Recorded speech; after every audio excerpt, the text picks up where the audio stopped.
The ban on the sale of Ukrainian land was introduced 20 years ago as a temporary norm, but in practice, the moratorium has only put this market into the shadows. Now the country is preparing for land reform and the first steps have already been taken. On April 28th, the Verkhovna Rada of Ukraine voted for the transfer of land from state ownership to local communities. The bans will be lifted. In addition to this law, the parliament has approved a bill from the land reform package on land deregulation and decentralization, which allows communities to manage their lands. The bills radically simplify the process of obtaining the land, and they take away a bunch of unnecessary approvals. Experts have already counted that no more than 10% of the land will go on sale at the start of the reform, and the price of a hectare will grow gradually. Prime Minister of Ukraine predicts that after the launch of the land market, the price of the lands will increase by 2 to 5 times.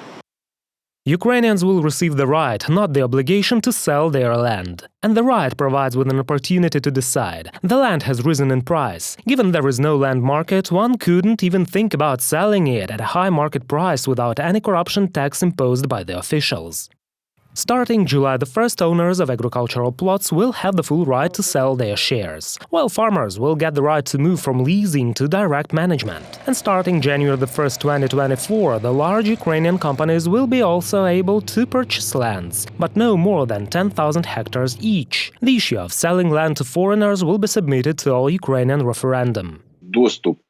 Access of the foreign capital to Ukrainian land resources is limited. This is also an outright ban to sell lands to foreign law firms. This is also a limitation of indirect acquisition through corporate rights.